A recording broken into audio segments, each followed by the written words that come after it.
What's up, everybody? Today's video is going to be all about the love and hate of Philadelphia. The 5 things I love and hate about living in Philadelphia.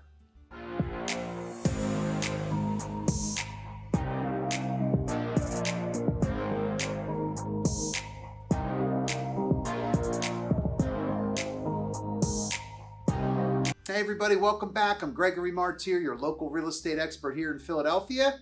Call, email, text us anytime. So let's get to it. We got the 5 best things and the 5 worst things, the 5 loves, the 5 hates, 5 things to love and hate about Philadelphia.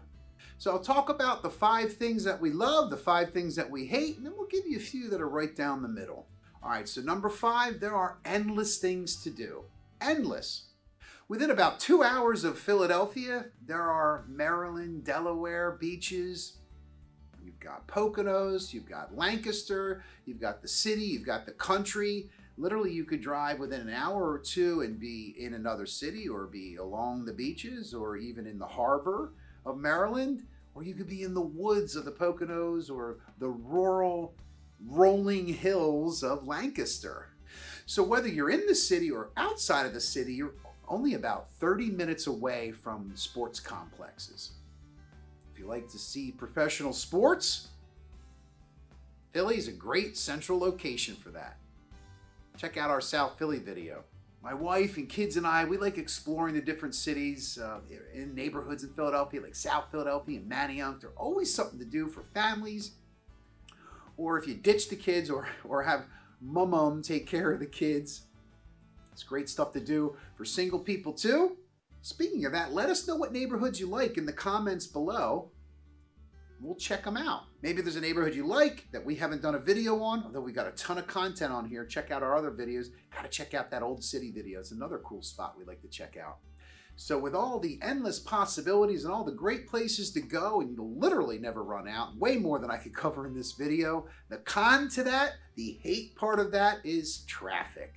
It's the inevitable, but there are some great ways to get around the city and into the city and out of the city without having to be stuck in too much traffic. Hit us up. We'll give you our special maps as to where not to drive on, our list of roads not to take. And I'll start with this one, 76. Do not do it. Schuylkill. So coming in at number 4, we do drive around a lot, but there's a lot of great things. A lot of great public transportation, a lot of great things to do without having to drive. Or a lot of great ways to get around, I should say, which makes number 4 the top 4 things that I love about Philadelphia. The main transit system is called SEPTA. You got to check out our SEPTA video that we did on that. We went really in depth with that. But there is, if you're not in a walkable neighborhood, you are always close enough to public transportation that you can literally get anywhere. You can start in Philadelphia and get across the country if you wanted without a car. You don't need to drive to the airport. You don't need to drive to the bus station. You don't need to drive to the train station. You don't even need to drive to the Poconos. Can we get you to the Poconos? Absolutely, we can get you there. You want to go to the mountains? We got you covered, Philadelphia. So with public transportation, the negative thing about that, or the con, the hate part of that, is the prices have gone up recently over the last few years, but they are using the money to improve your experience. So it's kind of a catch-22 there. It's, well, the prices did go up, but they've got a great system. They do well on maintenance. They take care of their people. You got a lot of friendly staff on SEPTA as well. So it's really worth that up in pay that you're paying. And again, hey, you don't have to worry about parking. You don't have to worry about insurance, gas, car, maintenance. Just hop on SEPTA, take you anywhere you want to go. All right, so number 3 of the things I love about Philadelphia is all the beauty and all the outdoor spaces that are around. You've got to check out our neighborhood videos, because in almost every video that we do, we show you a public space or a park space. Even in the dead center of center city, of the center point of the city, there's open space and park space. There's beautiful parks all around the city, on the outskirts, and in the city and out of the city. There's a ton of tree-lined streets. Check out our Bella Vista video, which literally means beautiful view. City takes really good care of their trees, and they take really good care of their tree-lined streets. But there's always some great outdoor spaces out of the city as well, too. Pennsylvania's a beautiful area. It's one of my favorite things about living in Philadelphia. There are so many preserves, there's so many arboretums. Check out our video on the main line. Gotta check out our Kennett Square video too. Beautiful grounds out that way. It's Longwood Gardens in Kennett Square. We did a whole video on that. So with the green comes the con. Why is it so green here? We get a lot of rain. Now we don't get a ton of rain. Look, we got all 4 seasons here. We talked about Philadelphia weather in one of our videos. It's inevitable. We do have a great summer season and a winter and a spring and a fall. With a lot of green comes a lot of rain. But how does that saying go? April showers bring May flowers. Philadelphia showers brings Philadelphia beauty. So that's the one negative thing about all the green around.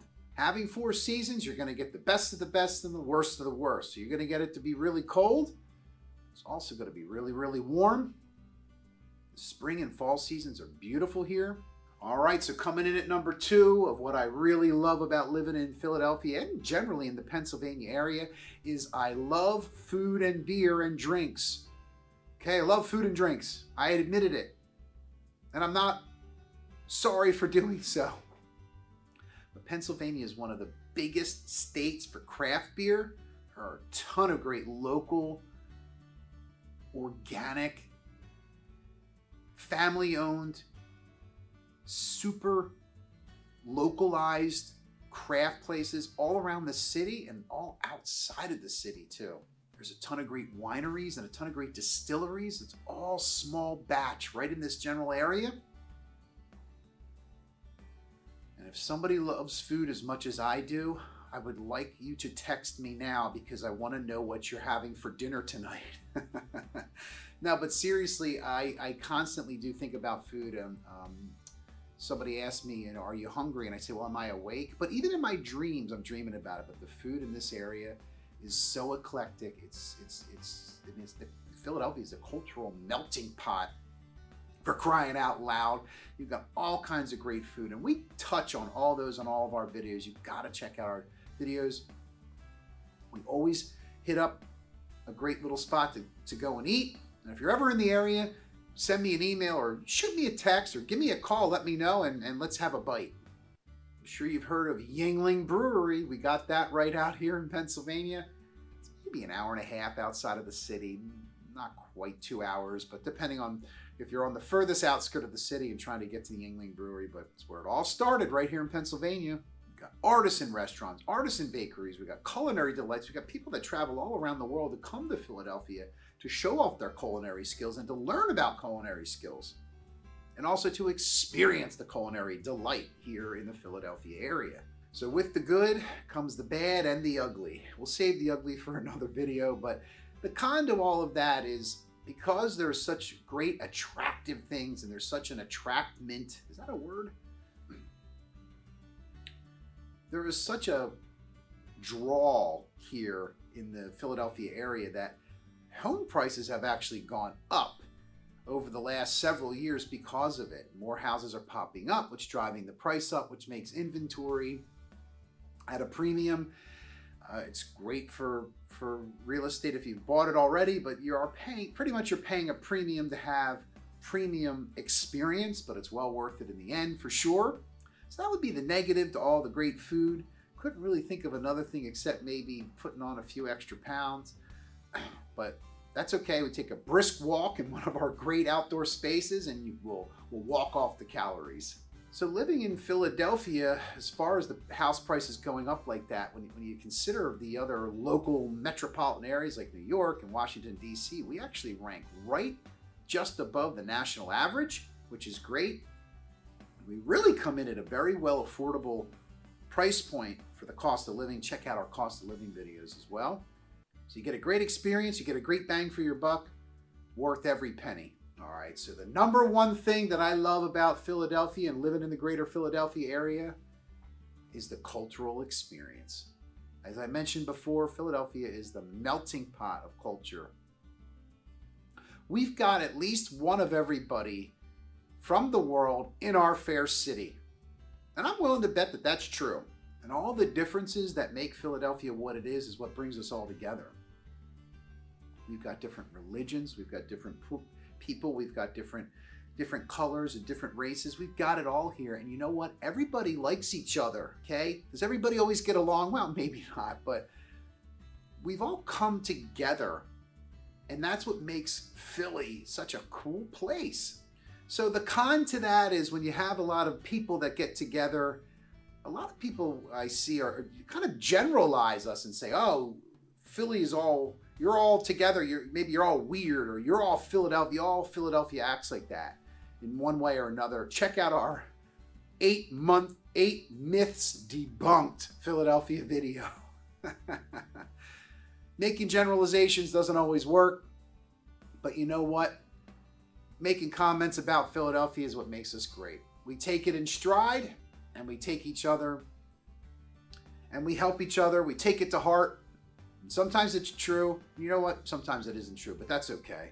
Because of all the unique and different areas and different tastes and smells and sights around the city, certainly it would be new maybe to an outsider or somebody looking in and say, oh, that is weird. So I can understand why you might generalize us, but because Philadelphia is one of the most heavily relocated areas, meaning a ton of people come to this area to live, and we help a lot of people all the time. We're helping people. We get calls all the time and texts and emails, interested in the area. So if you're interested in moving to the area, or you're just interested in the area in general, we are your local real estate experts and your local information experts. So hit us up. Even if you're not thinking of moving for years, or you're wondering about the schools, we're here to help and glad to do it. Shoot us a text or send me an email. You can even mail us a letter. All right, so I promised some things right down the middle. Do you love it? Do you hate it? Do you love and hate it? Is it good? Is it bad? The first thing that comes to mind is, now I don't know if you know what that means. I didn't inhale, I promise. Marijuana has become super popular. I guess it's always been popular, but I should say more streamlined and more common in Pennsylvania and Philadelphia, with the legalization and the different cannabis shops and the different benefits that they're discovering, whether they're good, bad, or indifferent, whether you believe it or not. It's certainly in the middle, and some people love it and some people hate it, but it really doesn't get obtrusive and really hasn't had a negative effect on the area. It's been good for progress. It brings money into the city. It provides jobs. People aren't running around the streets, taking bong hits or anything. But it's certainly a consideration. All right, so the second one, where it's kind of right down the middle, and I could go either way, is the sales tax. So when you get out of the city, the sales tax, Pennsylvania, let's start there, is about 6% sales tax, give or take, depending on where you go. Now, when you come in the city adds a tax to it. Now, some things aren't taxed, like prepared foods, and some pharmaceutical products and so forth. Maybe marijuana is. We'll have to check out one of those dispensaries. So it could go either way. It's relative to say, if I'm not being charged a tax on one thing, could our taxes be lowered on everything else? Taxes are the inevitable, but it's certainly something to consider. A lot of people do go shopping in Delaware, where it's tax-free, and you could be in Delaware in 30, 40 minutes from the city. We're not as high as a lot of the other cities and areas kind of near us. I mean, Tennessee has almost a 9% tax rate, or is it over 9%? So ready-to-eat food is taxable. Not ready-to-eat food is not taxable. It kind of gets confusing. If you had a thought or wanted some more information on that, shoot us a text or send me an email, or you can call us anytime as well. Well, that's it for today, everybody. I hope you enjoyed the video. I'm Gregory Martyr, your local real estate expert. My team and I are always happy to help. We're glad to do it. We got you covered in the city and out of the city. We got you covered in New Jersey. Heck, if you're looking at moving anywhere in the United States, we have a vast network of referral agents. We'd be glad to help you do that. Please hit that subscribe button. It helps the channel. Click that like button, make a comment, send us a question. Appreciate you stopping by. We look forward to seeing you on the next video. Have a great day, everybody.